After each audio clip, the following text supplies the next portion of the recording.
जय हिंद फ्रेंड, हिंदी और प्राइड में आप सभी का स्वागत है। जैसा कि यहाँ हम आधुनिक काल से संबंधित पीवाईक्यू सीरीज लेकर चल रहे हैं और उसकी अगली कड़ी में आप सभी का स्वागत है। यहाँ पे देखिए 136 नंबर क्वेश्चन से हम कंटिन्यू करते हैं प्रश्नों को। सच्चा प्रेम वही है जिसकी तृप्ति आत्मबल पर हो निर्भर। त्याग बिना निष्प्राण प्रेम है, करो प्रेम पर प्राण निछावर। ये पंक्ति दी गई है कि ये किसकी पंक्ति है? माखनलाल चतुर्वेदी, बालकृष्ण शर्मा नवीन, रामनरेश त्रिपाठी, श्रीधर पाठक। तो सच्चा प्रेम वही है जिसकी तृप्ति आत्मबल पर हो निर्भर। ये पंक्तियाँ अगर देखें तो ये पंक्तियाँ जो है रामनरेश त्रिपाठी जी द्वारा कही गई है। अन्य लेखकों की पंक्तियों के बारे में देखें तो माखनलाल चतुर्वेदी की बहुत ही प्रसिद्ध पंक्ति है कि चाह नहीं सम्राटों के सौ पर है हरि डाला जाओ। यानी माखनलाल चतुर्वेदी जी कहते हैं अपने जवानों के लिए, यानी उस समय राष्ट्रभक्ति बहुत ही आप कह सकते हैं कि उफान पे थी और राष्ट्रीयता के गीत, संगीत, कविता जितनी भी चीज़ें थी वो लिखी जा रही थी। तो माखनलाल चतुर्वेदी जी कहते हैं कि चाह नहीं सम्राटों के सौ पर हे हरि डाला जाओ। और बालकृष्ण शर्मा नवीन कहते हैं कि हो जाने दो गर्क नशे में, मत पड़ने दो फर्क नशे में। तीसरा ये है कि विजनवंत प्रांत था, प्रकृति मुख शांत था, अटन का समय था, रजनी का उदय था। ये पंक्तियाँ किसकी है? तो ये पंक्तियाँ स्वच्छंदवादी कवि श्रीधर पाठक के द्वारा है। मैथिली शरण गुप्त जो यशोधरा है रचना, ये मैथिली शरण गुप्त की कृति है यशोधरा। ये कौन सी विधा की रचना है? तो मैथिली शरण गुप्त कृति यशोधरा जो है चंपू विधा का है। चंपू विधा आप समझते हैं क्या है कि गद्य प्लस पद्य का जो मिश्रित पार्ट होता है उसको चंपू कहते हैं। तो यशोधरा जो है वो चंपू विधा का काव्य है। मैथिली शरण गुप्त की प्रमुख रचनाओं में देखें रंग में भंग है, जयद्रथ वध है, बिकट भट्ट, गुरुकुल, झंकार, द्वापर, सिद्धराज, पंचवटी, वैतालिक, विष्णुप्रिया, भारत भारती, साकेत, किसान इत्यादि रचनाएं हैं। जकी उपनाम तखल्लु से कौन प्रसिद्ध हिंदी कवि उर्दू में गजलें लिखता था? तो जकी उपनाम तखल्लु से कौन से ऐसे प्रसिद्ध हिंदी कवि हैं जो उर्दू में गजल लिखते थे? तो यहाँ पे देखना है कि जकी उपनाम तखल्लु से जगन्नाथ दास रत्नाकर जो कि प्रसिद्ध हिंदी कवि हैं, उर्दू में गजलें लिखते थे। इनके गुरु का नाम नवनीत लाल चतुर्वेदी था। तो जकी उपनाम तखल्लु से जगन्नाथ दास रत्नाकर प्रसिद्ध हिंदी कवि, उर्दू में गजलें लिखते थे। इनके गुरु का नाम नवनीत लाल चतुर्वेदी था। रत्नाकर इनका उपनाम था। इनकी प्रमुख काव्य कृतियों में देखें तो बहुत प्रसिद्ध है गंगा अवतरण, उद्धव शतक, हरिश्चंद्र, हिंडोला, श्रृंगार लहर, कलकासी, वीराष्टक। द्विवेदी युग की निम्नलिखित रचनाओं में से एक महाकाव्य नहीं है। तो ये द्विवेदी युग की 4 रचनाएं दी गई हैं, जयद्रथ वध, साकेत, प्रिय प्रवास, रामचरित, चिंतामणि। इसमें से कौन सी ऐसी है जो महाकाव्य नहीं है? बाकी 3 महाकाव्य हैं। तो जो भी द्विवेदी युग रचनाओं में से जो जयद्रथ वध है ये महाकाव्य नहीं है। जयद्रथ वध एक खंड काव्य ग्रंथ है। इसके रचयिता है मैथिली शरण गुप्त, और गुप्त जी का जो साकेत वो महाकाव्य है। प्रिय प्रवास है वो अयोध्या सिंह उपाध्याय हरिओद का खड़ी बोली हिंदी का पहला महाकाव्य है। और जो ये रामचरित चिंतामणि रचना है ये रामचरित उपाध्याय का महाकाव्य है। यानी साकेत, प्रिय प्रवास, रामचरित चिंतामणि तीनों ही अगर देखा जाए तो ये महाकाव्य की श्रेणी में है, और जो जयद्रथ वध है ये खंड काव्य ग्रंथ की श्रेणी में आता है। उठ जाग मुसाफिर भोर भई अब रैन कहाँ जो सोवत है। यानी उठो जागो मुसाफिर, अब कहाँ पे मतलब सो रहे हैं। ये किस अवधि सम्राट कवि की रचना है? विश्वनाथ त्रिपाठी, विश्वनाथ पाठक, यहाँ देखिए त्रिपाठी दिया है, पाठक, और वंशीधर शुक्ल, अदम गौंडवी। तो एक इनकी है। तो उठ जाग मुसाफिर भोर भई अब रैन कहाँ जो सोवत है, ये पंक्ति अवधि सम्राट कवि वंशीधर शुक्ल का है। वंशीधर शुक्ल की रचना है। उठो सोने वाले सबेरा हुआ है, कदम कदम बढ़ाए जा, खुशी के गीत गाए जा। जैसी कालजयी रचना का सृजन करने वाले कौन है? तो वंशीधर शुक्ल है। निम्नलिखित में से एक द्विवेदी युगीन कविता की प्रवृत्ति नहीं है। कल्पना का अतिरेक, राष्ट्रीयता, इतिवृत्तात्मकता, नीति और आदर्श का चित्रण। तो देखिए यहाँ पे कल्पना वगैरह छायावाद में आप देखते हैं कल्पना का अतिरेक द्विवेदी युगीन कविता में नहीं आता। यहाँ छायावाद का प्रवृत्ति है विशेषता, और यहाँ पे राष्ट्रीयता था, इतिवृत्तात्मकता था, नीति और आदर्श की बातें होती थी। तो ये सभी चीज़ें द्विवेदी युग में देखने को मिलता है। द्विवेदी युगीन कविता के संदर्भ में इनमें से कौन सा कथन गलत है? द्विवेदी युगीन कविता में राष्ट्रीयता का अभाव है। द्विवेदी युगीन काव्य में नीति और आदर्श की प्रधानता है। द्विवेदी युगीन काव्य में वर्ण विषयों का विस्तार हुआ है। द्विवेदी युगीन काव्य में सभी काव्य रूपों का प्रयोग हुआ है। तो कौन सा चीज़ गलत है? तो द्विवेदी युगीन कविता के संदर्भ में द्विवेदी युगीन कविता में राष्ट्रीयता का अभाव था, ये तो गलत बात है क्योंकि राष्ट्रीयता से ओतप्रोत कविताएं लिखी जाती थी। और द्विवेदी युगीन काव्य में नीति आदर्श की बातें होती थी, वो प्रधान रूप में था। द्विवेदी युगीन काव्य में वर्ण विषयों का विस्तार भी हुआ। द्विवेदी युगीन काव्य में सभी काव्य रूपों का प्रयोग हुआ है। द्विवेदी युगीन कविता के संदर्भ में ये सभी कथन जो है ये सही है। डॉक्टर रसाल का ब्रजभाषा काव्य है, तो डॉक्टर रमाशंकर शुक्ल रसाल का ब्रजभाषा काव्य उद्धव शतक है। उद्धव शतक 1970 ईस्वी इनकी अन्य प्रसिद्ध कृति काव्य पुरुष है, जिनकी रचना सन 1955 में खड़ी बोली में हुई थी। उद्धव शतक नाम से जगन्नाथ दास रत्नाकर की भी रचना है। धराधर धावन शीर्षक से कालिदास के मेघदूत का अत्यंत सरस पदबद्ध अनुवाद निम्न में से किसने किया? देखिए, धराधर धावन शीर्षक से कालिदास के मेघदूत का किसने पदबद्ध किया है? तो धराधर धावन शीर्षक से कालिदास के मेघदूत का अत्यंत सरस वर्णन जो है ब्रज भाषा में राय देवी प्रसाद पूर्ण ने किया है। और राय देवी प्रसाद पूर्ण की अगर रचनाएं देखें तो स्वदेशी कुंडल, मृत्युंजय, राम रावण विरोध और अमलतास करके ये रचनाएं हैं। कविता प्रभावशाली रचना है जो पाठक या श्रोता के मन पर आनंददायी प्रभाव डालती है। काव्य के संबंध में ये विचार किसके हैं? वैसे भी कविता तो प्रभावशाली रचना होती है जो मन पे एक आनंददायक प्रभाव छोड़ती है, लेकिन ये जो है विचार किसके हैं? तो ये विचार अगर देखेंगे तो आचार्य महावीर प्रसाद द्विवेदी के हैं कि कविता प्रभावशाली रचना होती है जो हमारे मन पर आनंददायक प्रभाव छोड़ती है। इनमें कौन सा काव्य ग्रंथ मैथिली शरण गुप्त का काव्य ग्रंथ नहीं है? विष्णुप्रिया, मानसी, जय भारत, द्वापर। तो देखिए, जो मानसी है ये मैथिली शरण गुप्त का काव्य ग्रंथ नहीं है। मानसी काव्य ग्रंथ के रचयिता हैं रामनरेश त्रिपाठी। तो मानसी रामनरेश त्रिपाठी के द्वारा रचित है। रामनरेश त्रिपाठी के अन्य ग्रंथ अगर मानसी के अलावा भी देखें तो 1917 ईस्वी में पथिक है। 1917 में ग्रंथ है इनका मिलन, पथिक 1920, स्वप्न 1929। जबकि द्वापर, जय भारत, विष्णुप्रिया ये सभी मैथिली शरण गुप्त की रचनाएं हैं। राम तुम्हारा चरित स्वयं ही काव्य है, कोई कवि बन जाए सहज संभाव्य है। ये पंक्ति दी गई है कि ये किस कवि ने कहा है कि राम तुम्हारा चरित स्वयं ही काव्य है और कोई कवि बन जाए ये तो सहज संभाव्य है। तो उपयुक्त पंक्तियों का विवरण अगर देखें तो ये जो है मैथिली शरण गुप्त के द्वारा कही गई है। और स्वानों को मिलता दूध भात भूखे बच्चे अकुलाते, ये दिनकर की पंक्तियां हैं। तुम ही अन्नदाता भारत की सचमुच बैलराज, महाराज महावीर प्रसाद द्विवेदी की पंक्ति है। दिवस का अवसान समीप था, गगन था कुछ लोहित हो चला, ये हरिऔध की पंक्ति है। निम्नलिखित में से किस प्रबंध काव्य की रचना इस उद्देश्य से हुई है कि उर्मिला काव्य की उपेक्षिता ना रह सके? यानी काव्य की उपेक्षिता मतलब कि उर्मिला को भी स्थान मिलना चाहिए हिंदी साहित्य में। तो ये साकेत जो है, साकेत की रचना, साकेत एक प्रबंध काव्य है। इसका रचना का उद्देश्य यही था कि उर्मिला जो कि काव्य की उपेक्षिता मतलब कि पूरे अगर देखें तो साहित्य में उनकी तरफ ध्यान नहीं दिया गया है, तो साकेत के माध्यम से जो उपेक्षिता है उर्मिला उनको काव्य में स्थान दिया जाएगा। साकेत, गुरुकुल, पंचवटी, रंग में भंग ये सभी मैथिली शरण गुप्त की रचनाएं हैं। हिंदी के व्याकरण की शुद्धता और भाषा की सफाई का प्रवर्तक किसे माना जाता है? तो हिंदी के व्याकरण की शुद्धता और भाषा की सफाई दोनों का काम देखिए द्विवेदी युग में महावीर प्रसाद द्विवेदी ने किया। व्याकरणिक शुद्धता पे इन्होंने बहुत काम किया है। एकांतवासी योगी के रचयिता कौन है? तो एकांतवासी योगी के रचयिता हैं श्रीधर पाठक।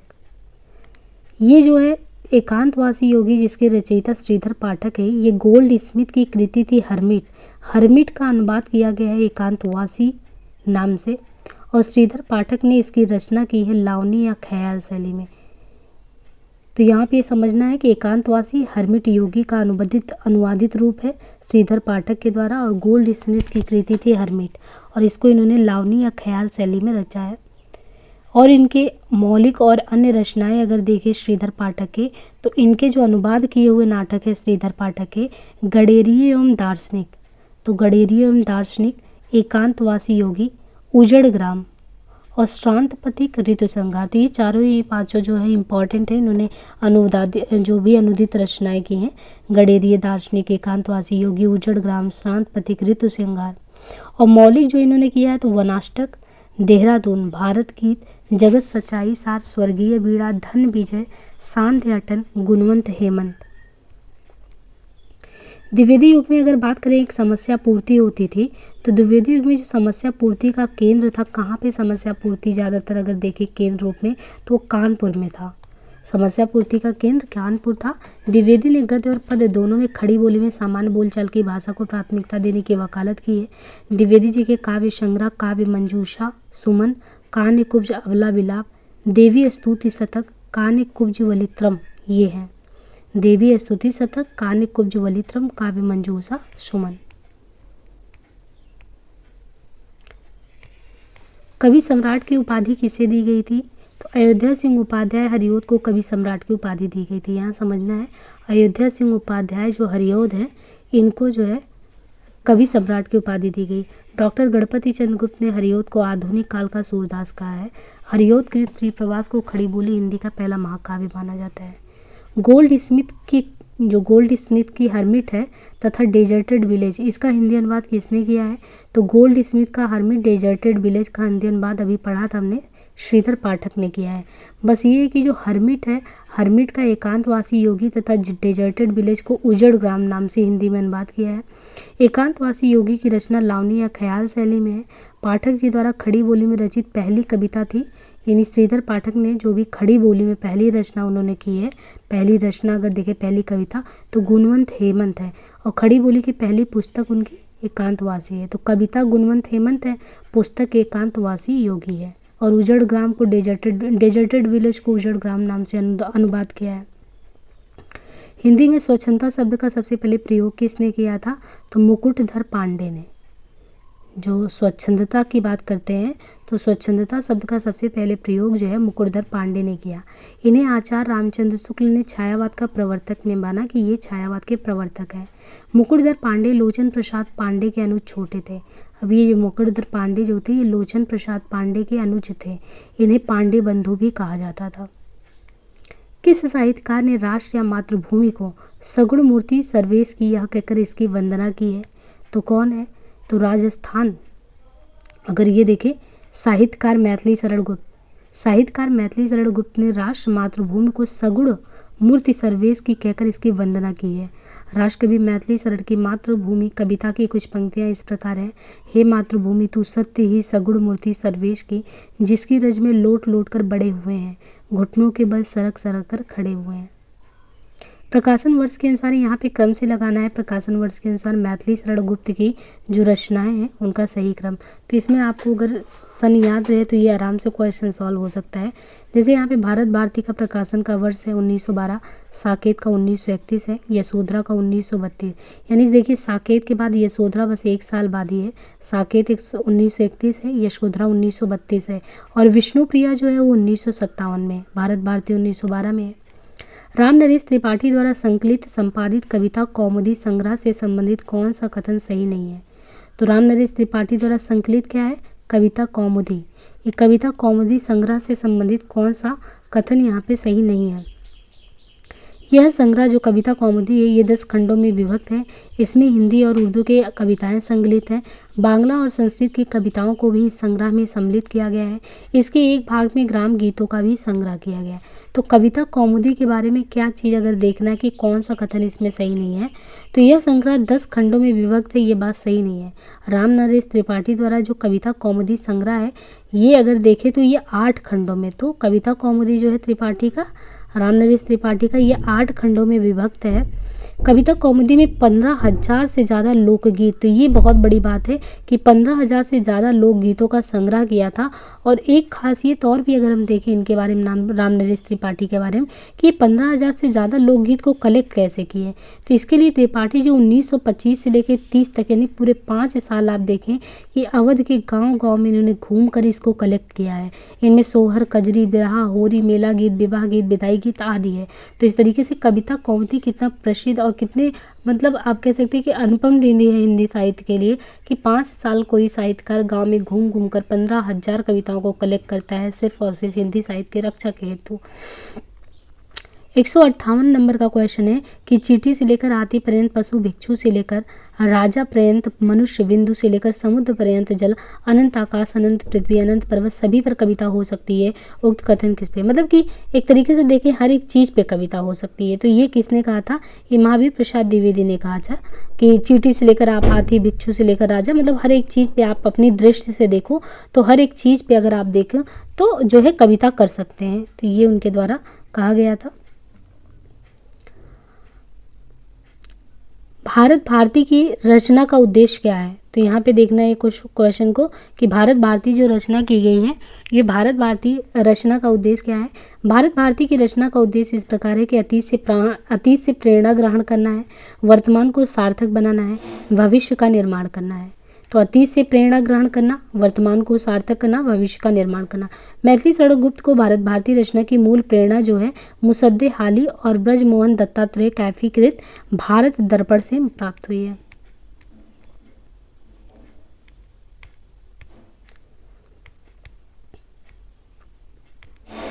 हरियोत्कृत उस महाकाव्य का नाम लिखिए जिसमें संस्कृत छंदों का प्रयोग हुआ है। तो यहाँ पे देखिए चोखे चौपते, वैदेही बनवास, उद्धव शतक, प्रिय प्रवास दिया है और इसने ये पूछा कि आपको संस्कृत छंद का प्रयोग इनमें कौन से महाकाव्य में हुआ है। तो हरियोत्कृत जो प्रिय प्रवास महाकाव्य है उसमें प्रिय प्रवास में छंदों का प्रयोग हुआ है। प्रिय प्रवास 1914 ईस्वी में 17 सर्ग के साथ है। इसमें कृष्ण के बचपन से लेकर मथुरा प्रस्थान तक का वर्णन है। हरिऔध ने पारिजात प्रबंध काव्य की भी रचना की। पारिजात में उनके 15 सर्ग हैं और पारिजात में इसमें आध्यात्मिक एवं धार्मिक विषय का वर्णन है। और प्रिय प्रवास को तो खड़ी बोली हिंदी का पहला महाकाव्य माना जाता है। प्रिय प्रवास का सर्वप्रथम नाम ब्रजांगना विलाप भी था। तो इसमें जितने भी दिए गए हैं बहुत इंपॉर्टेंट है कि प्रिय प्रवास महाकाव्य संस्कृत छंदों में है, 1914 में रचित है, 17 सर्ग हैं। इसमें बचपन से लेकर मथुरा गमन तक जो है कृष्ण के बारे में है। और साथ ही साथ अगर देखें 15 सर्गों के साथ इनका पारिजात आध्यात्मिक एवं धार्मिक विषय के वर्णन के आधार पर है। और प्रिय प्रवास खड़ी बोली का पहला महाकाव्य है। ब्रजांगना विलाप नाम से ये पहले था। किस कवि को राष्ट्र कवि की उपाधि मिली है, तो मैथिली शरण गुप्त को राष्ट्र कवि की उपाधि मिली है। गुप्त की रचनाएं अगर देखें तो रंग में भंग, जयद्रथ वध, किसान, बिकट भट्ट, गुरुकुल, साकेत, भारत भारती, झंकार, यशोधरा, द्वापर, जय भारत, विष्णुप्रिया, सिद्धराज, हिंदू, वैताली, पंचवटी। द्विवेदी युग को जागरण काल किसने कहा, तो द्विवेदी युग को जागरण काल कहने वाले कौन से कवि थे, तो द्विवेदी युग को डॉक्टर नगेंद्र ने, किसने, डॉक्टर नगेंद्र ने द्विवेदी युग को जागरण सुधार काल कहा था। तो जब भी हम ये कहें कि जागरण सुधार काल है, जो द्विवेदी युग है वो जागरण सुधार काल है, तो उसमें लगे कि किसने ये कहा है, तो द्विवेदी युग को डॉक्टर नगेंद्र ने जागरण सुधार काल कहा है। और इसकी समाधि 1900 से 1918 तक आचार्य शुक्ल ने द्विवेदी युग को नई धारा द्वितीय उत्थान के तहत रखा है। समय अवधि सन 1893 से 1918 तक माना जाता है। प्रश्न में जागरण काल दिया गया है जो कि असंगत है। डॉक्टर नगेंद्र द्वितीय द्विवेदी युग को जागरण सुधार काल नाम से संबोधित करते हैं। दिवस का अवसान समीप था, गगन था कुछ लोहित हो चला, ये पंक्तियां बहुत ही प्रसिद्ध हैं। तो ये किसके द्वारा कही गई हैं, ये अयोध्या सिंह उपाध्याय की पंक्तियां हैं।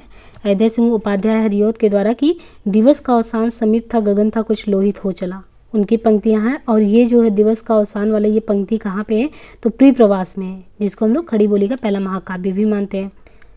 आज यही पावन समाधि पर दीप जलाने आया हूँ, श्याम नारायण पांडे ये हल्दी घाटी जो है इस पे कि आज यही पावन समाधि पर दीप जलाने आया हूँ।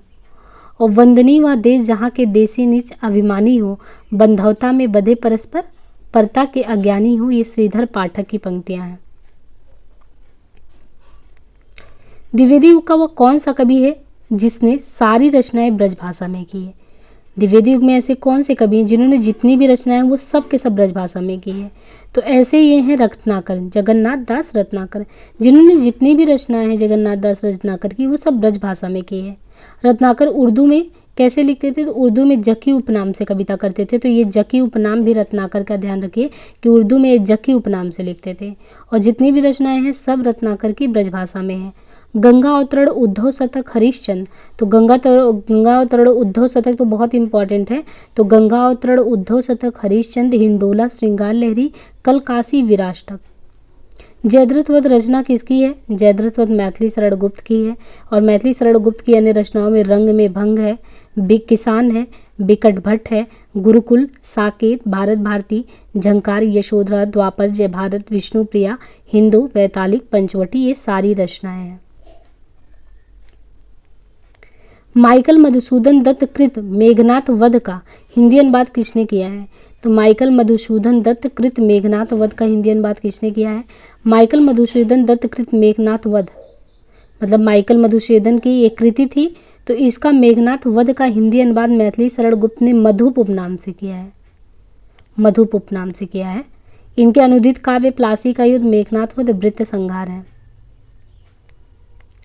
काव्य मंजूषा के रचयिता कौन है? काव्य मंजूषा, तो काव्य मंजूषा के रचयिता है महावीर प्रसाद द्विवेदी।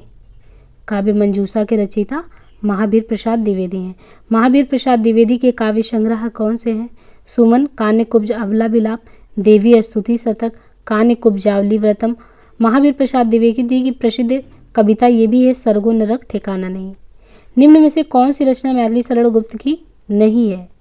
तो प्रिय प्रवास रचना मैथिली शरण गुप्त की नहीं है, बल्कि प्रिय प्रवास अयोध्या सिंह उपाध्याय हरिऔध की रचना है। इसे खड़ी बोली हिंदी का पहला महाकाव्य मानते हैं। प्रिय प्रवास का पहले नाम ब्रजांगना विलाप था। ये संपूर्ण काव्य संस्कृत वर्ण वृत्तों पर आधारित है। रंग में भंग, जयद्रथ वध, पंचवटी मैथिली शरण गुप्त की रचनाएं हैं। निम्न में से कौन सी रचना रामनरेश त्रिपाठी की नहीं है?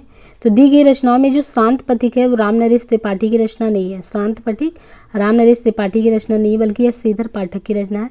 पथिक, स्वप्न एवं मिलन रामनरेश त्रिपाठी की रचना है। अयोध्या सिंह उपाध्याय हरिऔध की प्रसिद्ध काव्य कौन सी है? तो अयोध्या सिंह उपाध्याय हरिऔध का पहला या प्रसिद्ध जो काव्य ग्रंथ है वो प्रिय प्रवास है। प्रिय प्रवास है, जिसका प्रकाशन 1914 ईस्वी में। प्रिय प्रवास खड़ी बोली हिंदी का पहला महाकाव्य है। कामायनी प्रसाद का, कुरुक्षेत्र, दिनकर, साकेत, मैथिली शरण गुप्त। इनमें मैथिली शरण गुप्त की रचना नहीं है, तो कौन सी नहीं है? प्रेम पथिक जो है वो मैथिली शरण गुप्त की रचना नहीं है, बल्कि जयशंकर प्रसाद की रचना है। जबकि भारत भारती, जयद्रथ वध, यशोधरा मैथिली शरण की है। शुक्ल जी के अनुसार मैथिली शरण गुप्त हैं, तो शुक्ल जी के अनुसार मैथिली शरण गुप्त सामंजस्यवादी कवि हैं। इन्होंने स्वयं को कौटुंबिक कवि मात्र कहा है। तो शुक्ल जी के अनुसार मैथिली शरण गुप्त सामंजस्यवादी कवि हैं, स्वयं को कौटुंबिक कवि मात्र कहा है। इन्हें भारत भारती लिखने पर महात्मा गांधी ने राष्ट्र कवि की उपाधि भी दी थी। कवि सम्राट अयोध्या सिंह उपाध्याय हरिऔध को कहा जाता है।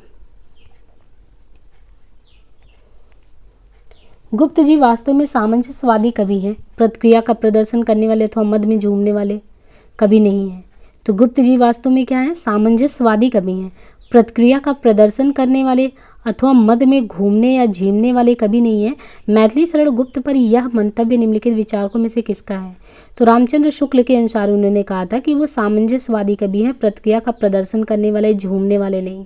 और मैथिली शरण गुप्त ने स्वयं को भी कहा था कि कौटुंबिक कवि मात्र हैं।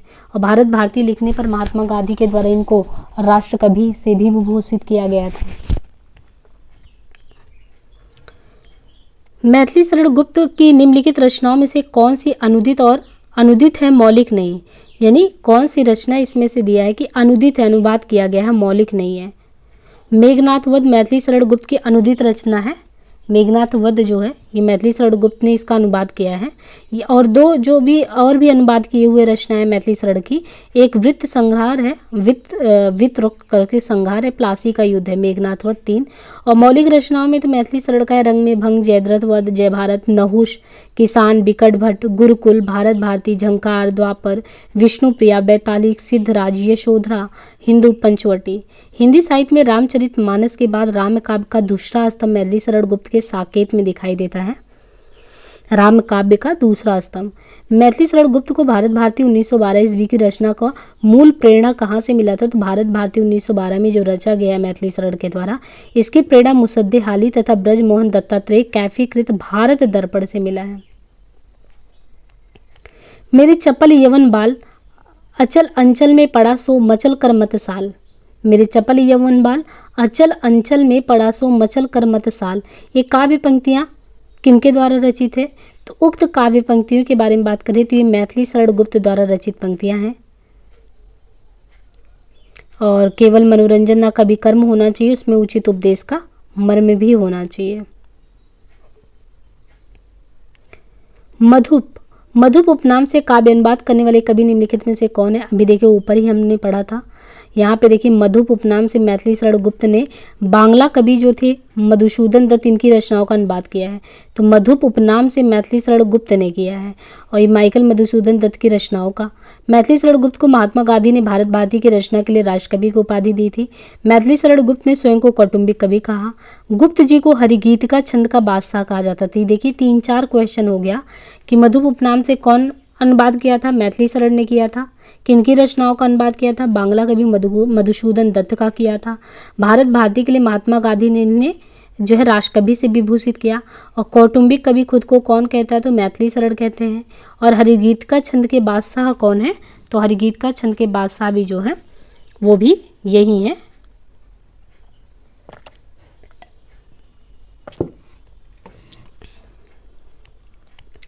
राम तुम मानो हो ईश्वर नहीं हो क्या, विश्व में रमे हुए नहीं सभी कहीं हो क्या, तब मैं निरीश्वर हूँ ईश्वर क्षमा करे, तुम ना रमो तो मन तुम में रमा करे।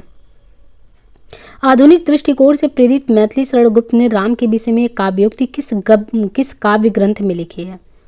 तो ये आपको यहाँ पे 4 नाम दिया गया है और ये पूछा गया है कि राम तुम मानो हो ईश्वर नहीं हो क्या, विश्व में रमे हुए नहीं सभी कहीं हो क्या, तब मैं निरीश्वर हूँ ईश्वर क्षमा करे, तुम ना रमो तो मन तुम में रमे। आधुनिक दृष्टिकोण से प्रेरित ये मैथिली शरण गुप्त ने राम के विषय में कहा है और ये काव्य की पंक्तियां आपको साकेत काव्य ग्रंथ में देखने को मिलेंगी। साकेत में पंचवटी, नहुस तथा विष्णुप्रिया गुप्त जी की काव्य रचना है। दिवस का अवसान समीप था, गगन था कुछ लोहित हो चला, तरुशिखर पर थी अब राज थी कमलिनी कुल वल्लभ की प्रभा। इस काव्य पंक्ति का मतलब क्या है। सूर्यास्त हो चला है, आसमान में लालिमा फैलने लगी है, चिड़िया अपने नीड़ों में विश्राम कर रही थी, पेड़ों की फुनगियों पर सूरज की आखिरी किरणें विराजमान थी। तो आसमान में लालिमा, दिवस का अवसान समीप था और गगन था कुछ लोहित हो चला। तो एक तो लोहित हो चला अगर देखें तो आसमान में जो है लालिमा फैलने लगी थी और दूसरी चीज तरुण शिखर पर अब थी राजती कमलिनी कुल बल्लभ की प्रभा। पेड़ों की फुनगियों पर जो है जो किरण थी, सूरज की आखिरी किरण वो विराजमान थी। दिवस का अवसान कुछ लोहित हो चला, तरुशिखा पर अब रचती कमलिनी कुल वल्लभ की प्रभा। इस काव्य पंक्ति का आशय है कि आसमान में लालिमा फैलने लगी थी, पेड़ों की फुनगियों पर सूरज की आखिरी किरण विराजमान थी। उपयुक्त पंक्तियां जो है हरिऔध के द्वारा जो प्रिय प्रवास लिखा गया है, हिंदी का पहला खड़ी बोली का महाकाव्य, प्रिय प्रवास की पंक्तियां और कई बार ये क्वेश्चन आ चुका है एग्जाम में। भारत भारती के संबंध में कौन से कथन सही हैं। भारत भारती के संबंध में भारत भारती की रचना मुसद्दे मुद्दोजी इस्लाम की प्रेरणा से हुई, राष्ट्रीय सांस्कृतिक चेतना को जगाने में कृति विफल रही। गुप्त जी भारत दर्पण के लेखक ब्रजमोहन दत्तात्रेय कैफी से भी प्रभावित थे। इसमें आद्यांत भारत की दयनीय स्थिति का वर्णन है। तो हमको यहाँ पे देखना है कि इसमें ए और सी सही होगा। हमने इसके पहले भी इसका डिटेल पढ़ाया है कि मुसद्दे हाली प्लस भारत दर्पण जो इनके ब्रजमोहन दत्तात्रेय कैफी के द्वारा थे, इन दोनों से प्रभावित हुए थे। तो भारत भारती के संबंध में कथन ए और सी सही है कि मैथिली शरण गुप्त की रचना और भारत भारती की रचना मुसद्दे मुद्दोजी इस्लाम की प्रेरणा से या भारत दर्पण के लेखक जो ब्रजमोहन दत्तात्रेय कैफी थे उनसे जो है प्रभावित होकर ये रचा गया था। अच्छी हिंदी बस एक ही व्यक्ति लिखता था, यह कथन किस आलोचक ने किसके बारे में कहा है कि अच्छा हिंदी बस एक ही व्यक्ति लिखता था। तो ये कहा गया है कि यह कथन आलोचक महावीर प्रसाद द्विवेदी ने बालमुकुंद गुप्त के बारे में कहा है। मतलब द्विवेदी जी वैसे भी देखिए व्याकरणिक अशुद्धियों पे कितना उन्होंने काम किया था। तो उन्होंने कहा था कि अच्छी हिंदी बस एक ही व्यक्ति लिख सकता है और ये बात उन्होंने बालमुकुंद गुप्त के बारे में कही थी। द्विवेदी युगीन कविता की प्रमुख विशेषताएं क्या हैं। तो द्विवेदी युगीन कविताओं में अगर देखें तो समाज सुधार है, गीत काव्य की प्रचुरता, स्वच्छंदता, इतिवृत्तात्मकता। तो देखिए यहाँ पे देखिए दी गई प्रवृत्तियों में समाज सुधार एवं इतिवृत्तात्मकता, स्वच्छंदता तो आप वहाँ पे देखेंगे छायावाद में। तो दी गई विशेषताओं में समाज सुधार की दिशा में इतिवृत्तात्मकता द्विवेदी युगीन कविता की प्रमुख विशेषता है। डॉक्टर नगेंद्र ने द्विवेदी युग को जागरण सुधार काल कहा। तो जागरण सुधार काल द्विवेदी युग को किसने कहा था, डॉक्टर नगेंद्र ने। और 1900 से 1918 समय माना। आचार्य रामचंद्र शुक्ल द्विवेदी युग को नई धारा या द्वितीय उत्थान के तहत रखते हैं, नई धारा द्वितीय उत्थान, तथा इनकी समय अवधि 1893 से 1918 तक है।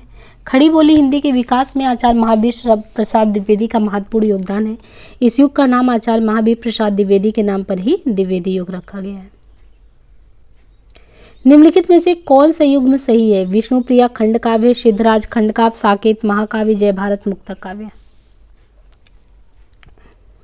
तो विष्णुप्रिया जो मैथिली शरण गुप्त का है, सिद्धराज भी मैथिली शरण का है, साकेत भी है, जय भारत भी है। ये चारों ही अगर देखें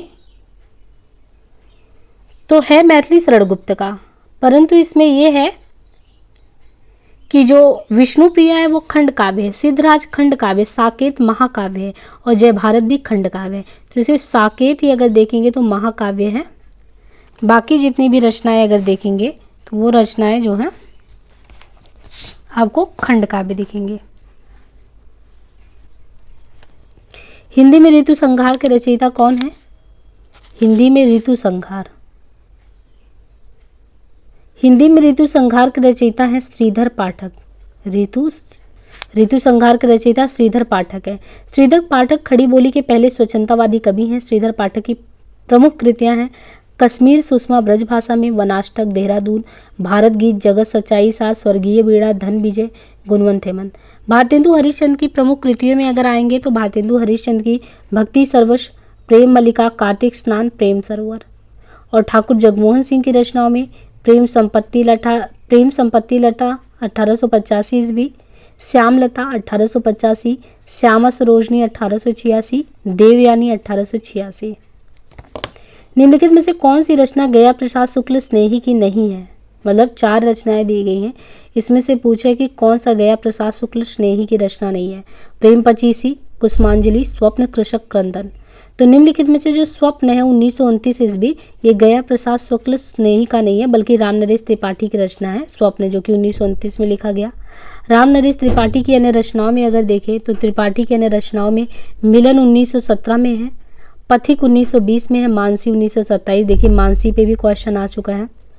तो स्वप्न जो है रामनरेश त्रिपाठी की स्वप्न रचना 1929 में है और इनके अलावा मिलन 1917 में है, पथिक 1920 में है, मानसी 1927 में है, कविता कौमुदी है। जबकि प्रेम पचीसी, कुसुमांजलि, कृषक क्रंदन, राष्ट्रीय वीणा, करुणा कादम्बरी, त्रिशूल तरंग आदि रचनाएं ये गया प्रसाद शुक्ल स्नेही की रचना है। द्विवेदी युग नामकरण किया गया है। देखिए द्विवेदी युग का नामकरण हुआ है, तो द्विवेदी युग का नामकरण महावीर प्रसाद द्विवेदी के नाम पर किया गया है। इन्होंने गद्य और पद्य दोनों को ही अगर देखें तो गद्य और पद्य दोनों के लिए खड़ी बोली में सामान्य बोलचाल की भाषा को प्राथमिकता दी। इनके द्वारा रचित अनुदित व मौलिक टोटल मिला के 80 ग्रंथ हैं। इनके प्रमुख काव्य संग्रह अगर देखें महावीर प्रसाद द्विवेदी के तो काव्य मंजूषा है, सुमन है, कान्य कुब्ज, अबला बिलाप है। जगत सच्चाई सार कविता के रचयिता कौन है? जगत सच्चाई सार। तो जगत सच्चाई सार कश्मीर सुषमा, देहरादून, भारत गीत आदि द्विवेदी युग के स्वच्छंदतावादी कवि श्रीधर पाठक की काव्य कृतियां हैं। और इसमें देखिए shepherd and philosopher gold Smith की है, हर्मिट, डेजर्टेड विलेज, ट्रैवलर, ऋतु संहार, ये सब है गोल्ड स्मिथ की रचना। अब देखिए जैसे सेफर्ड एंड फिलोसफर, तो सेफर्ड एंड फिलोसफर को गोल्ड स्मिथ की रचना को अनुवाद किया गया गडेरिया और दार्शनिक के नाम से, हर्मिट को एकांतवासी, डेजर्टेड विलेज को उजड़ ग्राम, ट्रैवलर को श्रांत पथिक और ऋतु संहार। तो जगत सच्चाई सार, कश्मीर सुषमा, देहरादून, भारत गीत ये सब भी श्रीधर पाठक की रचनाएं हैं और अनुदित में ये सारी बता दिए। तो ये मौलिक में जगत सच्चाई, कश्मीर सुषमा, देहरादून, भारत गीत ये सभी है। हिंदी में स्वच्छंदतावादी जो कवि हैं, तो हिंदी में स्वच्छंदतावाद का कवि कौन माना जाता है? तो श्रीधर पाठक को खड़ी बोली हिंदी के पहले स्वच्छंदतावादी कवि के रूप में जानते हैं। मौलिक रचनाओं में इनके अभी बात की हमने, वनाष्टक, देहरादून, भारत गीत, जगत सच्चाई सार, स्वर्गीय बीड़ा, सांध्य, अंटन, गुणवंत हेमंत और गडेरिया, दार्शनिक, एकांतवासी, उजड़ ग्राम, शांत पथिक, ऋतु संहार ये इनकी अनुवादित रचनाएं हैं। निम्नलिखित में से कौन सी रचना अयोध्या सिंह उपाध्याय हरिऔध की नहीं है? यहाँ पे देखिए 4 रचनाओं के नाम दिए गए हैं और पूछ रहे हैं कि कौन सी रचना अयोध्या सिंह उपाध्याय हरिऔध की नहीं है। विचित्र विवाह, चोखे चौपते, वैदेही बनवास, चुभते चौबते। तो अयोध्या सिंह उपाध्याय द्वारा रचित काव्य ग्रंथ है जो प्रियप्रवास, हरिऔध सत्सई, मर्मस्पर्श, कल्पलता, कृष्ण शतक, प्रेम प्रपंच, रसिक रहस्य, प्रेमाम्बु वारिद, प्रेमाम्बु प्रभाव, फूल पत्ते, ग्राम गीत, वैदेही बनवास, पद्य प्रसून, चुभते चौपते, चोखे चौपते, पारिजात, बोलचार, रस कलश, विचित्र विवाह रामचरित उपाध्याय द्वारा रचित काव्य ग्रंथ है।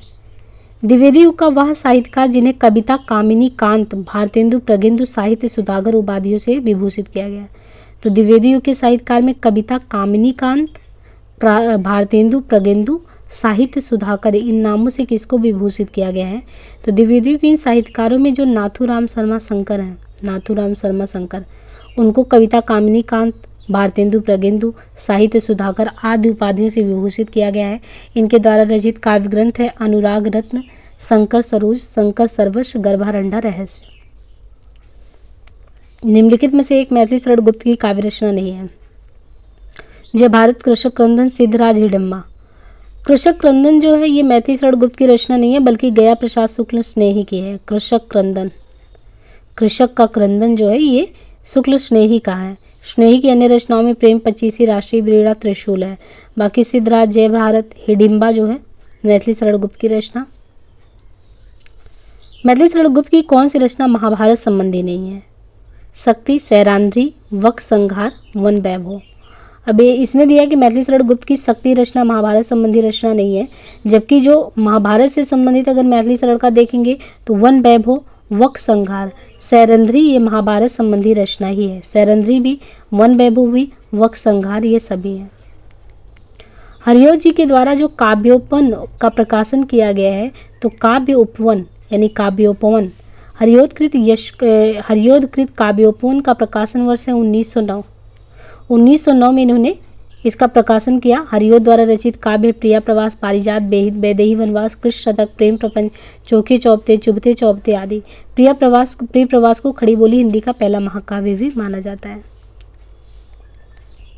किसके साहित्य को हम सरस्वती और इंदु में जिस प्रयोगात्मक रूप में देखते हैं वही उस साहित्य का असली रूप है?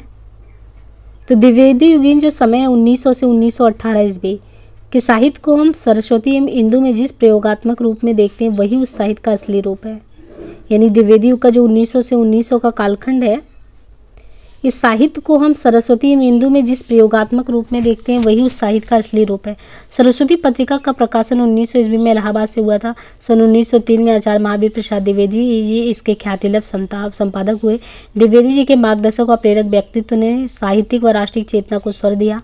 इंदु पत्रिका का प्रकाशन 1909 में वाराणसी से हुआ था। अंबिका प्रसाद गुप्त, रूप नारायण पांडे जैसे शंकर प्रसाद की आरंभिक रचनाओं को प्रकाशित करने का श्रेय इसी पत्रिका को और ये मासिक पत्रिका थी। तो द्विवेदी युग की ये जो पत्रिकाएं हैं सरस्वती और इंदु जिसमें प्रयोगात्मक रूप में दिखती हैं वही उस साहित्य का असली रूप है। बाकी 1900 से तो ये पत्रिका निकलता ही था सरस्वती पत्रिका, पर इसका संपादकत्व अगर देखें तो 1903 में महावीर प्रसाद द्विवेदी के हाथ में आया और फिर राष्ट्रीय चेतना का स्वर एक समय के साथ इसमें बढ़ा। और इंदु प्रकाशन वन इंदु का जो 1909 है वाराणसी से इंदु निकलता था। विख्यात जीवन व्रत हमारा लोक हित एकांत था, आत्म अमर देह नश्वर यह अटल सिद्धांत था। ये पंक्तियां दी गई हैं कि विख्यात जीवन व्रत हमारा लोक हित एकांत था। ये पंक्तियां भारत भारती में संग्रहित है। सन 1912 में रचित भारत भारती ग्रंथ के लेखक मैथिली शरण गुप्त हैं। गुप्त जी को भारत भारती रचना की मूल प्रेरणा मुसद्दे हाली, ये कई बार क्वेश्चन जब से कर रहे हैं तो इसमें से देखिए कई बार ये रिपीटेड है, मुसद्दे हाली से है। गुप्त जी को ये दत्तात्रेय कैफी कृत भारत दर्पण, तो भारत दर्पण दत्तात्रेय कैफी का इनसे इनको प्रेरणा मिली थी। गुप्त जी को भारत भारती लिखने पर महात्मा गांधी ने राष्ट्रकवि को उपाधि भी दी थी। द्विवेदी युग की कविता है, तो देखिए द्विवेदी युग की जो कविता है वो किस प्रकार की कविता है। द्विवेदी युग की कविताओं में उपदेशात्मक एवं इतिवृत्तात्मक प्रमुख रूप से पाई जाती हैं। द्विवेदी युग को क्योंकि जागरण सुधार काल भी कहते हैं और द्विवेदी युग का नामकरण महावीर प्रसाद द्विवेदी के नाम पर पड़ा है।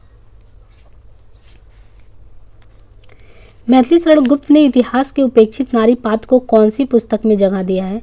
तो उसके लिए उन्होंने साकेत, ये उर्मिला की पत्नी लक्ष्मण थी जिनको साहित्य में उपेक्षा की दृष्टि से देखा गया, मतलब स्थान नहीं मिला था, उसको ही ध्यान में रख के गुप्त जी ने जो है साकेत जो है का महाकाव्य रचा। हिंदी साहित्य में रामचरित मानस के बाद अगर राम काव्य का दूसरा स्तंभ अगर देखने को मिलता है तो साकेत मिलता है। भारत भारती, रंग में भंग, द्वापर, यशोधरा, पंचवटी, बिकट भट्ट, झंखार, विष्णुप्रिया, सिद्धराज, वैतालिक, पंचवटी ये अन्य रचनाएं हैं।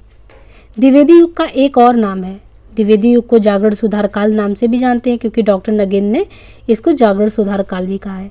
जबकि डॉक्टर राम कुमार वर्मा ने आदि काल को संधि काल, चारण काल नाम दिया है। शुक्ल जी ने आधुनिक काल को गद्य काल नाम दिया है।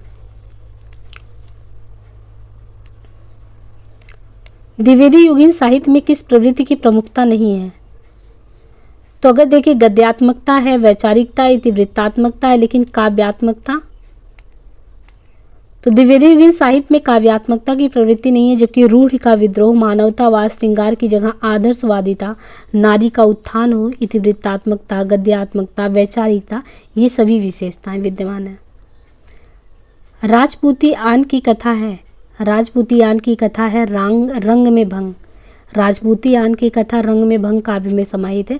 रंग में भंग काव्य ग्रंथ के रचयिता कौन है? तो रंग में भंग काव्य ग्रंथ के रचयिता मैथिली शरण गुप्त हैं। रामचंद्र शुक्ल ने गुप्त जी को सामंजस्यवादी कवि कहा। तो शुक्ल ने गुप्त जी को कहा था कि ये जो है सामंजस्यवादी कवि हैं। और गुप्त जी ने स्वयं को क्या कहा था? शुक्ल जी ने तो उनको सामंजस्यवादी कवि कहा, लेकिन गुप्त जी ने स्वयं को कौटुंबिक कवि कहा था। और इन्होंने भारत भारती लिखने पर महात्मा गांधी ने राष्ट्रकवि से विभूषित किया। और जयद्रथ वध, किसान, बिकट भट्ट, गुरुकुल, भारत भारती, झंकार, यशोधरा, सिद्धराज, पंचवटी, द्वापर, विष्णुप्रिया, ये अन्य रचनाएं तो इन्होंने रचाई। साकेत की कथा का मुख्य संबंध किसके चरित्र के विकास से है? साकेत जो है गुप्त जी की सर्वश्रेष्ठ रचना है। इसे महाकाव्यों की श्रेणी में रखा गया है। इसकी कथा उर्मिला को केंद्र में रख के किया गया है। इसकी कथा वस्तु राम और सीता की ना होकर उर्मिला और लक्ष्मण की कथा है। यानी साकेत में आपको राम और सीता के बारे में नहीं, बल्कि उर्मिला और लक्ष्मण के बारे में पढ़ने को मिलेगा। तो यहाँ पे हमने 65 क्वेश्चन करीबन हिंदी साहित्य से संबंधित 65 क्वेश्चन यहाँ पे सॉल्व किए। और बाकी अभी ये PYQ सीरीज कंटिन्यू चलता रहेगा। हिंदी और प्राइड करके अपना टेलीग्राम है, जहाँ पे आपको PDF प्रोवाइड किया जाता है। बाकी जो भी क्वेरी हो कमेंट बॉक्स में ज़रूर बंद करें। हिंदी साहित्य संबंधी एक सीरीज और भी आने वाला है, उसको भी आप प्रॉपर सुनते रहिएगा। सरस्वती पांडे का जो आपका वस्तुनिष्ठ श्रृंखला का है इतिहास, उसको भी हम जल्द लेके आने वाले, तो उसको कंटिन्यू सुनते रहिएगा। आज के लिए इतना ही, धन्यवाद।